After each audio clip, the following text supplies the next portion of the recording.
Salut à tous, c'est notre privilège de pouvoir à nouveau nous retrouver en ce mercredi 16 juillet 2025 et on retourne toute la gloire à l'unique Dieu vivant, l'unique Dieu fidèle, celui qui parle la promesse et elle arrive certainement. Il s'appelle Jésus-Christ, le Dieu des cieux, de la terre avec tout ce qu'elle renferme, celui qui a promis d'abattre toutes les forces du méchant et d'élever toutes les forces du juste. Alléluia. Alors aujourd'hui, le Saint-Esprit qui s'appelle Jésus-Christ vient nous parler de la pièce de rechange, la pièce de secours, ou alors entendons la personne de rechange, la personne de secours. Comme tout véhicule, nous le savons, toutes les voitures transportent avec elles un pneu de secours, en plus des pneus qui travaillent. Alors, je ne sais pas à cause de qui tu es dans les larmes aujourd'hui. Je ne sais pas à cause de qui tu as décidé de te lier à la délinquance, à la perversité, à la méchanceté de ce monde. Je ne sais pas à cause de qui tu as décidé de rentrer dans les loges, dans les sectes pernicieuses pour te venger. Je ne sais pas à cause de qui tu t'es associé au mal. Tu t'es associé aux ténèbres de ce monde. Je ne sais pas à cause de qui, depuis quelques jours, tu veux même te suicider. Le Seigneur voudrait que tu saches que tu n'es pas seul. Qu'il y a une personne de secours, peu importe ce que les autres t'ont fait, il y a une personne de rechange, il y a une personne de secours qui peut parfaitement t'aimer, te considérer, te valoriser, te réjouir.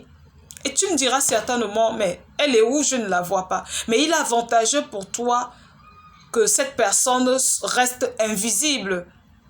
Parce que vois-tu, lorsqu'on vient dire à une femme que son mari la trompe avec une autre, aussi longtemps qu'elle n'a pas vu cette femme en chair et en os, qu'elle n'a pas attrapé son mari avec cette femme en chair et en os, ce sentiment de colère reste endormi. Mais le jour qu'elle voit cette femme en chair et en os, qu'elle attrape son mari avec cette dernière, son sentiment de colère va se soulever.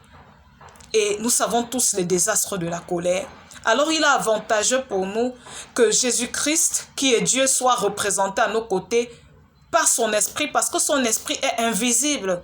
Son esprit est inattaquable, inébranlable, insaisissable. Personne ne dit qu'il va l'attraper. Personne ne peut dire qu'il va attraper l'esprit de Jésus et l'enfermer dans une prison. Personne ne dit qu'il va attraper l'esprit de Jésus et aller le cacher.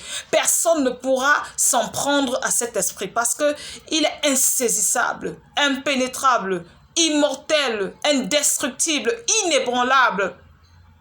Alors, aujourd'hui, le Seigneur t'exhorte à tourner tous tes regards vers le Saint-Esprit, à prendre appui sur lui, à compter que sur lui, à communiquer avec lui parce que c'est une personne réelle, quoique invisible mais réelle.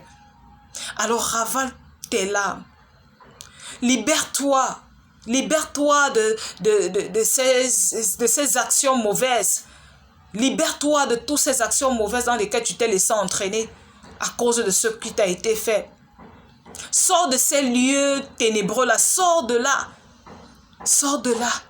et prends appui sur le Saint-Esprit. Compte sur le Saint-Esprit, livre-toi au Saint-Esprit, communique avec le Saint-Esprit et il va parfaitement t'aimer. Il va parfaitement te soulager, il va parfaitement te réjouir, il va parfaitement te consoler, il va te redonner ta valeur. Alors que Dieu te bénisse.